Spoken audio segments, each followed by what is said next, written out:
प्यारे बच्चों, आपके अपने प्यारे रवि सर आपके सामने हाजिर हैं न्यू वीडियो के साथ। मैं आपका स्वागत करता हूं, अभिनंदन करता हूं अपने YouTube class Ravi biology classes गया। आप सभी का स्वागत है दोस्तों। जैसा कि मैंने अभी तक जो चैप्टर्स है वो 4 चैप्टर मैंने आपको कंप्लीट कराया है। यूनिट आगे मैं बढ़ता हूं तो वहां पे 5th चैप्टर आता है और 5वां चैप्टर का नाम है प्यारे दोस्तों principle of inheritance and variation. Actually में जो सेकंड यूनिट है 12th का उसमें 3 चैप्टर पढ़ना है और 3 चैप्टर में 2 जेनेटिक्स का पोर्शन है और एक इवोल्यूशन का पोर्शन है। तो जेनेटिक्स में तो 2 चैप्टर पढ़ने हैं, उसमें से पहला चैप्टर का नाम है principle of inheritance and variation. मतलब और कहा जाए कि इनहेरिटेंस और वेरिएशन का क्या प्रिंसिपल है सर, तो यहाँ पे हम लोग को यही चीजें समझना है कि इनहेरिटेंस क्या होता है, वेरिएशन क्या होता है। अगर हम इनहेरिटेंस और वेरिएशन को अच्छे तरीके से समझ लें तो जेनेटिक्स स्मूथ हो जाएगा, बहुत ही इजी हो जाएगा, जिसे हम आसानी से समझ सकते हैं। दोस्तों करना क्या है, हम लोग को अच्छे तरीके से समझना है और बारीकी से इस लेक्चर को सुनना है, देखना है और उसके बाद मेरी बातों को कॉपी में राइट डाउन करना है, तो सिंगल में आपको डबल मजा मिलने वाला है। चलो दोस्तों स्टार्ट करते हैं। सबसे पहले हम इस टर्म को समझते हैं, principle of inheritance and variation. सारे लोग जानते हैं, पूरी दुनिया पूरी कायनात जानती है कि प्रिंसिपल यानी सिद्धांत, नियम, रूल, रेगुलेशन, कानून, लॉ, आप जो भी कर लीजिए सब एक ही है। बट किसका नियम, किसका सिद्धांत, किसका रूल, अगर मैं बात करूं तो इनहेरिटेंस का नियम और रूल की बात करने जाना है और वेरिएशन का। तो दोस्तों इनहेरिटेंस और वेरिएशन को समझाने के लिए मैं आपको एक छोटा सा एग्जांपल देता हूं। आपका जो भी कैरेक्टर है, आप में जो भी गुण नजर आ रहा है, वो सारा गुण आपके माता पिता का आप में आया है।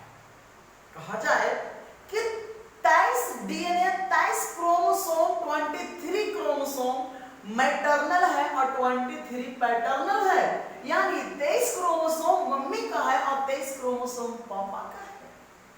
आज मेरा ये चेहरा है ना, एकदम सेम टू सेम मेरे पापा से मैच करता है। मैं जब बाल झाड़ता हूं तो मेरे पापा कहते हैं बेटा जब जवान थे रे तो तुम्हारे जैसे हम भी बाल झाड़ा करते थे।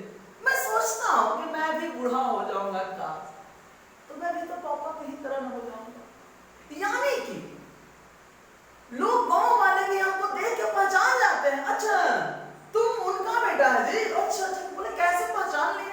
बोले अरे यार तुम्हारा नाक, तुम्हारा शक्ल, तुम्हारा आंख, तुम्हारा बाल का स्टाइलिंग, चेहरे की बनावट सब तुम्हारे पापा से मैच करता है। यानी कि वो कैरेक्टर, वो गुण जो हमारे पापा से हम में आया, एक्चुअली में ना हमारे पापा में हमारे दादा से आया था, दादा में ग्रैंड दादा से, ग्रेट ग्रैंड दादा से आया था। मतलब इस तरीके से ग्रैंडफादर से फादर में, फादर से हम में, हमसे हमारे बच्चों में ये कैरेक्टर जा रहा है। तो दोस्तों अगर ये कैरेक्टर जनरेशन टू जनरेशन जा रहा है तो इस कैरेक्टर को हम क्या कह सकते हैं? Hereditary character. क्या कह सकते हैं दोस्तों? हेरिडिटरी कैरेक्टर, अनुवांशिकी गुण। मतलब those characters are carried generation to generation is known as hereditary character। हम कह सकते हैं वे गुण जो माता पिता से उनके संतानों में, उनके बच्चों में, उनके प्रोजेनी में पीढ़ी दर पीढ़ी जाता हो, तो उस गुण को हम हेरिडिटरी कैरेक्टर कहेंगे दोस्तों। और मेरे प्यारे बच्चों इस हेरिडिटरी कैरेक्टर का हम क्या कर रहे हैं? स्टडी, पढ़ाई। अगर इस हेरिडिटरी कैरेक्टर का अगर हम पढ़ाई कर रहे हैं तो जानते हैं वो क्या कहलाता है? वही तो कहलाता है हेरिडिटी।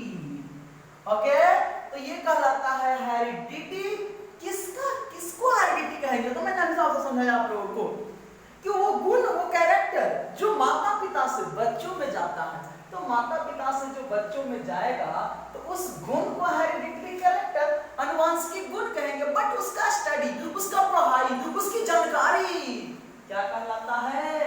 हेरिडिटी। अगर आप इसे हेरिडिटी ना याद रख पाए तो मैं कह दूं कि इसका एक और नाम है, तो कोई दो मत नहीं है।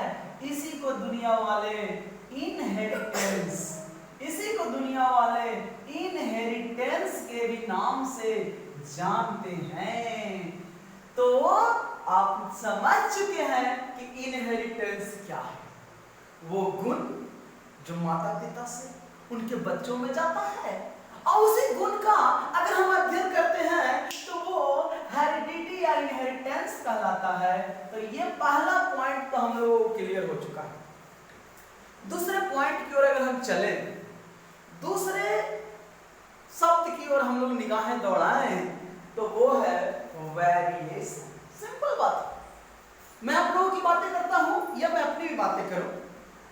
अगर कोई बच्चा 2 भाई बहन है, 5 भाई बहन है, सिंगल वाला तो बात मैं नहीं कर पाऊंगा, क्योंकि सिंगल वो इकलौता पीस है, तो उसमें क्या अंतर देखने को मिलेगा?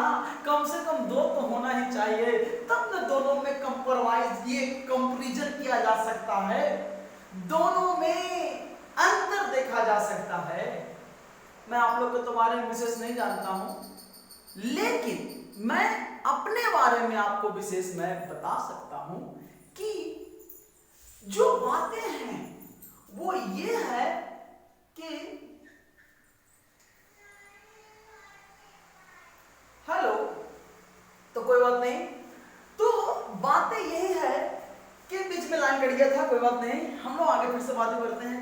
तो एक ही माता पिता से उत्पन्न संतान में जो अंतर देखने को मिलता है, जो वेरिएशन देखने को मिलता है, जो डिफरेंसेस देखने को मिलता है, तो अगर मैं कह लूं कि एक ही माता पिता से उत्पन्न संतानों में जो डिफरेंस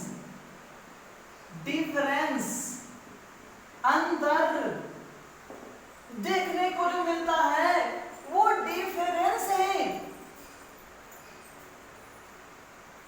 वो डिफरेंस है क्या कहलाता है? वेरिएशन। प्यारे बच्चों, तो वेरिएशन क्या है फिर से समझिएगा। एक ही माता पिता से उत्पन्न संतानों में जो अंतर देखने को मिल जाता है उसे हम वेरिएशन कहते हैं। किसी को हाइट ज्यादा है, किसी का हाइट कम है, कोई मोटा है तो कोई पतला है। तो कहने का अर्थ मेरा ये है, कोई सांवला है तो कोई गोरा है तो कोई चिट्टा है। तो कहने का अर्थ मेरा इसमें ये था कि कहीं न कहीं डिफरेंसेस देखने को मिलता है, अंतर देखने को मिलता है, वो डिफरेंसेस ही क्या कहलाता है? वेरिएशन। और मैं आगे बढ़ूं, बहुत ही आसान भाषा में मैं आपको समझा जा रहा हूं कि that branch of biology so deals with the study of heredity and variation. Heredity and variation is known as genetics. अगर मैं heredity और वेरिएशन ये दोनों का स्टडी कर रहा हूं तो वो क्या कहला रहा है? जेनेटिक्स। यानी इनहेरिटेंस और वेरिएशन, ये दोनों बातों को मैं मिला के क्या कह सकता हूं? तो इन दोनों बातों को मिला के मैं कह सकता हूं जेनेटिक्स। और प्यारे बच्चों, जेनेटिक्स जो है ना, ये जेनेटिक्स टर्म सबसे पहले विलियम वैटसन ने 1906 में दिया था। उन्होंने कहा, दुनिया वालों सुनो गौर से, दुनिया वालों एक नजर जेनेटिक्स पे डालो कि जेनेटिक्स क्या चीज है मेरे दोस्तों। तो जेनेटिक्स में आपने ये चीजें जान लिया कि जेनेटिक्स को प्रॉपरली कहेंगे किसे। बट जेनेटिक्स पढ़ना कोई आसान काम नहीं है प्यारे बच्चों। उस जेनेटिक्स को पढ़ने के लिए, समझने के लिए ना, हम लोग को जेनेटिक टर्मिनोलॉजी यानी कि जेनेटिक्स के टर्म के बारे में, जेनेटिक्स का जो टर्म है, जेनेटिक्स में जो पेचीदे शब्द हैं, उन शब्दों की जानकारी होनी चाहिए। तो दोस्तों, अगले लेक्चर में मैं लेकर आ रहा हूं आपके सामने जेनेटिक्स के न्यू टर्म्स। उस टर्म्स को ही हम लोग अगले लेक्चर में पढ़ेंगे। तब तक के लिए स्वस्थ रहिए, खुश रहिए, मस्त रहिए। धन्यवाद। जय हिंद।